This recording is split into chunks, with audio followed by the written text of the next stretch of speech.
ꯃꯁꯤ ꯍꯣꯇꯦꯜꯁꯤꯗꯤ ꯑꯅꯧꯕ ꯃꯥꯜꯂꯤ ꯃꯍꯥꯎ ꯑꯃꯗꯤ ꯌꯦꯡꯉꯨꯒꯦꯗ ꯉꯁꯤꯗꯤ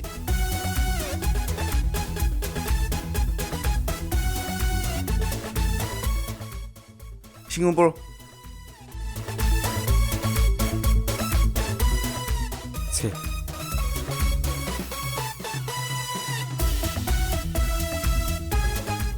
ꯀꯩ ꯆꯥꯕꯤꯒꯗꯕ ꯆꯥꯡꯒ ꯄꯔꯊꯥꯡꯒ ꯄꯨꯔꯛꯑꯣ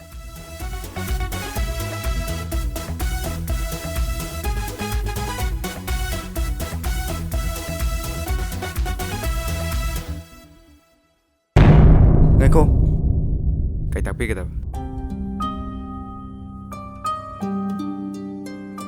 ꯅꯪꯅ ꯄꯤꯔꯛꯏꯕ ꯆꯥꯁꯤꯕꯨ ꯀꯩ ꯆꯥꯅꯣ ꯃꯌꯥꯝꯅ ꯊꯛꯅꯔꯤꯕ ꯆꯥꯁꯤꯅꯤ ꯆꯥ ꯑꯉꯧꯕꯅꯤ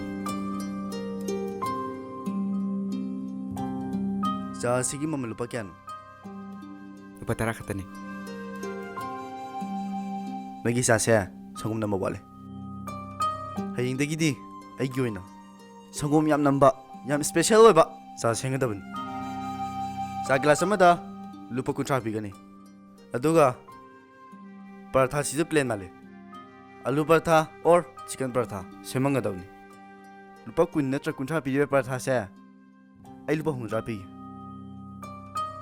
ꯑꯗꯨꯏꯗꯤ ꯆꯥꯁꯤꯒ ꯄꯨꯟꯅ 100 ꯇꯥꯔꯦꯀꯣ ꯍꯣꯏ ꯐꯅꯤ ꯁꯦꯝꯖꯔꯝꯒꯦ ꯅꯪ ꯑꯩ ꯀꯅꯥꯅꯣ ꯍꯥꯏꯕꯗꯨ ꯍꯥꯟꯅ ꯈꯪꯈ꯭ꯔꯕ ꯈꯪꯖꯩ ꯂꯝꯗꯝꯁꯤꯗ ꯁꯦꯜ ꯄꯥꯏꯕꯁꯤꯡꯒꯤ ꯃꯅꯨꯡ ꯆꯜꯂꯤꯕ ꯑꯗꯨꯒ ꯂꯩꯀꯥꯏꯁꯤꯒꯤꯅ ꯈ꯭ꯋꯥꯏꯗꯒꯤ ꯁꯦꯜ ꯄꯥꯏꯕ ꯀꯀꯥ ꯁꯅꯥꯍꯜꯒꯤ ꯅꯥꯏꯇꯣꯝ ꯄꯣꯛꯆꯕ ꯃꯆꯥꯅꯨꯄꯥꯅꯤ ꯍꯥꯏꯕꯁꯨ ꯑꯩ ꯈꯪꯖꯩ ꯑꯗꯨ ꯈꯪꯉꯗꯤ ꯍꯌꯦꯡꯗꯒꯤ ꯑꯩꯅ ꯍꯥꯏꯕꯗꯨ ꯀꯥꯎꯔꯅꯨꯀꯣ ꯍꯣꯏ ꯀꯥꯎꯖꯔꯔꯣꯏ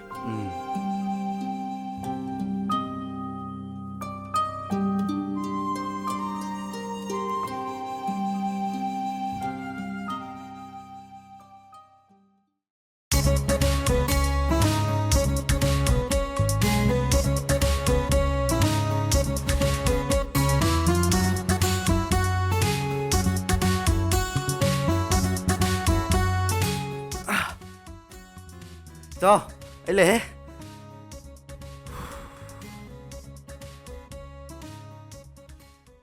ꯁꯤ ꯂꯩꯖꯔꯦ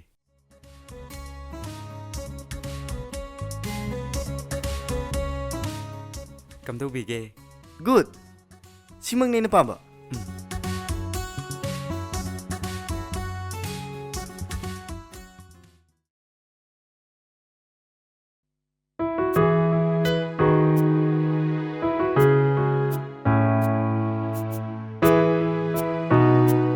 ꯇꯣ ꯑꯦ ꯏꯇꯥꯎ ꯉꯁꯤꯗꯤ ꯋꯥꯛꯀꯤꯡ ꯆꯦꯟꯗ꯭ꯔꯕꯣ ꯆꯠꯇ꯭ꯔꯦꯗ ꯃꯣꯏꯔꯥꯡꯗ ꯉꯁꯤꯁꯦ ꯊꯕꯛ ꯑꯃ ꯂꯩꯕ ꯑꯗꯣ ꯑꯩꯒꯤꯗꯨ ꯂꯩꯔꯤꯕ ꯅꯠꯇ꯭ꯔꯣ ꯑꯦ ꯀꯔꯤꯒꯤ ꯂꯩꯔꯣꯏꯗꯣꯏꯅꯣ ꯏꯇꯥꯎꯒꯤꯗꯤ ꯂꯥꯛꯀꯦꯔꯥ ꯂꯥꯛꯑꯣꯏꯔꯥ ꯑꯩꯅ ꯁ꯭ꯄꯦꯁꯦꯜ ꯑꯗꯨꯝ ꯊꯝꯃꯗꯕꯅꯤ ꯁꯦ ꯂꯥꯛꯑꯣ ꯆꯪꯉꯁꯤ ꯂꯥꯛꯑꯣ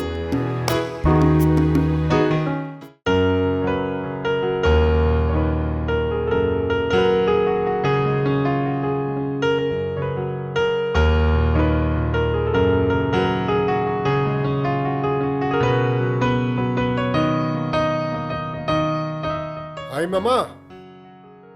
Taribra nang bo! Tare tare! Nasani pa dubu, kaya sakigina? O mafi maru anan basilaga moirang da satkani na thokrabane. Oh, pare pare. Ay su walking akte chalu khige ko. Hoi hoi moi babung.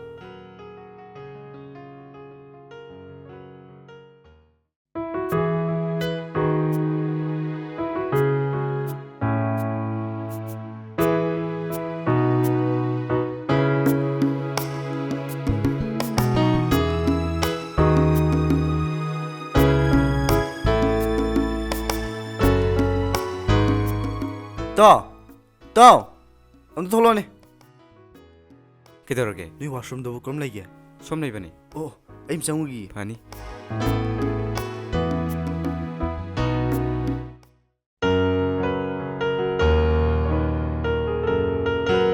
Swai ji yam funga mine. Hotin si su anu bure mane. Sam te buta yam kije.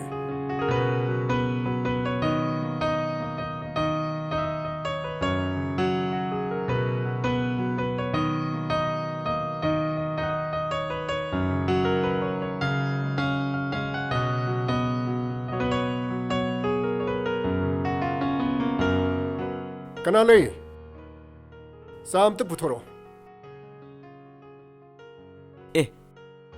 Kaka chana ni ne. Mai di special sem do ram ni.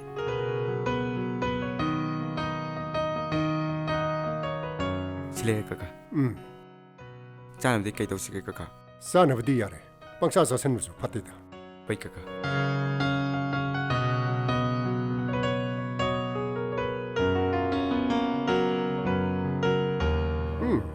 Hawi ne.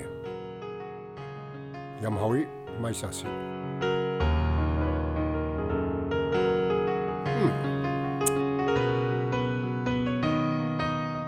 Hawi ne. Moi ho din si phazan ya icha. Sina kai kai yaw jana.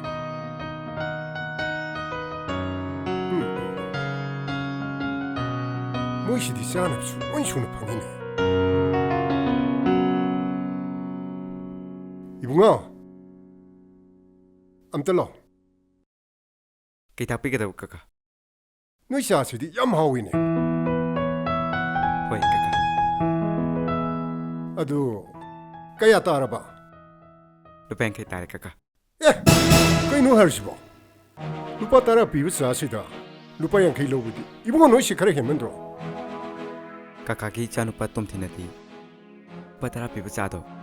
Kuntra pe ge yamne special oina semu haiduna nunti ge haibi.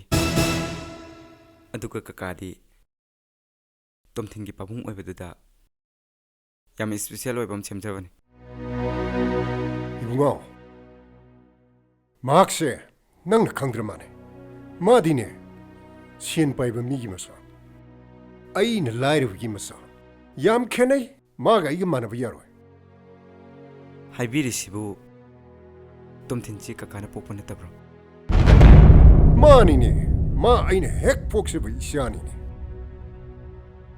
Adudi kaka su sel pai ba mi ni kaino. Kai dai laira ba machano ta. Ai kok pu ngaure da. Isse ai hai gi munna ta. Ai na tumba saba khangdana. Honarak padugi mapana. Sel paiba miyam na khangbiba. Misakama haibedo haujik oiribani. Aigi leiriba lan thum. Iral singa sina. Aigi satum thinna.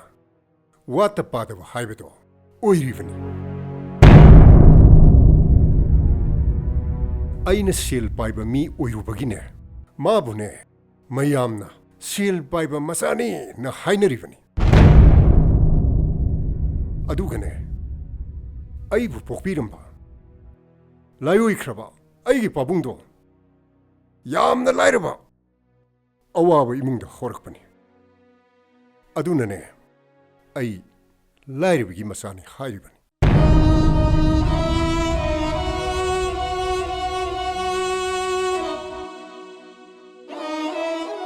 matam sigi horakliba inkhlaiba nahasingse Makhuigi mapa mapugi maralna nungaine hingli khanduna leiba ngaktani adu bibunga sel paiba migi masa oirabasu masa masana matik ja haudraba sel tho haudraba hayeng wai makhuigi masa singdo adu mak lairibgi masa haibedo soidana oigadoribani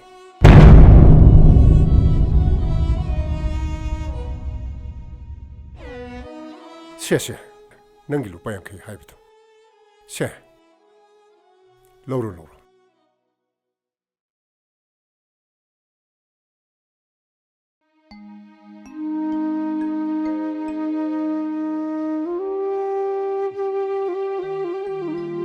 Aina nani kalui wakan se, yam lalame. Ima ipagi irana, shell paipa, nungai bahayabado, kolam tre. Ishagi shimpang pangba. Isagi shinto shabdi henba karisu lemtre ngsidegidi ai yang amachan hona duna shell paiba matik chaba mi mo ba ngam na hona kani shell paiba gi masha aina sho hayeng aina ai chabu shell paiba gi masha soidna oingani